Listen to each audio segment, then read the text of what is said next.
Dear friends, ఈ చాలా రోజుల తర్వాత ఈ తొట్టి ఖాళీగానే ఉండింది. సో ఈరోజు నేనేం చేశానంటే దీంట్లో మెంతం కూర రావడానికి కొన్ని మెంతులు వేసాను.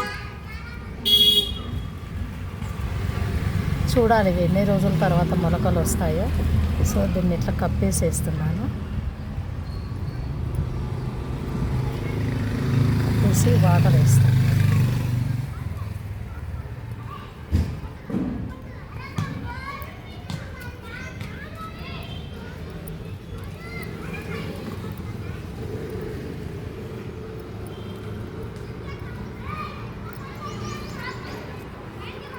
భూమికి అసలు స్వార్థం అనేది ఉండదు. ఏ విత్తనాలు వేసినా చాలా చక్కగా అది మనం ఒక విత్తనం వేస్తే అది ఎన్నో విత్తనాలను మళ్ళీ మనకు అది రిటర్న్ ఇస్తుంది. స్వార్థం అనేది మనుషులకు ఉంటుంది, కానీ భూమికి మాత్రం ఎలాంటి స్వార్థం లేదు. స్వచ్ఛందంగా దాని శక్తిని అంతా ఉపయోగించి మనకు ఆహార పదార్థాలను అందిస్తుంటుంది. అట్లాంటి భూమిని మరి మానవులు చాలా కలుషితం చేస్తున్నారు. స్థాయికి నుంచి కంపెనీస్ పెట్టేసి వాటి ద్వారా వచ్చేటటువంటి వ్యర్థాలను భూమిలో వదలడం వలన మరి భూమి పంటనిచ్చేటటువంటి శక్తిని అది కోల్పోతుంది.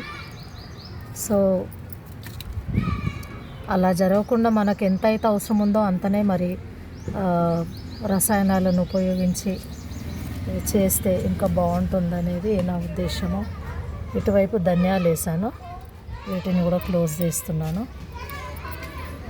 ధనియాలు అంటే కొత్తిమీర, కొరియాండ్రమ్ సెటైవం దాని సైంటిఫిక్ నేము. చూడాలి ఎన్ని రోజుల తర్వాత కొత్త మొలకలు వస్తాయో. కొన్ని 3 days తీసుకుంటాయి, కొన్ని 1 week కూడా తీసుకుంటాయి మొలకలు రావడానికి. ఇది ఆల్మోస్ట్ ఎండాకాలము ఎంట్రీ అవుతుంది కాబట్టి మర్చిపోకుండా తప్పకుండా నీళ్లు పోయాలి.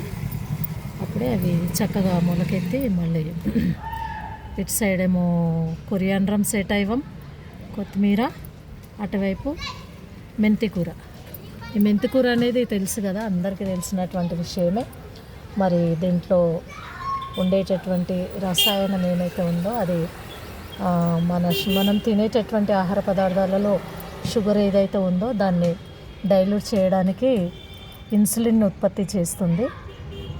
సో మెంతం కూర ప్రతిరోజు ఏదో ఒక కూరలో వేసుకుని అంటే మనకు అది చాలా హెల్త్ను ఇస్తుంది. ఎస్పెషల్లీ షుగర్ పేషెంట్స్ ఖచ్చితంగా మెంతం కూర, మెంతులు అండ్ కాకరకాయ ఇవి వాడుతూ ఉండాలి. ఇట్లా నీళ్ళు పోసేస్తున్నాను, విత్తనాలను వేసాను.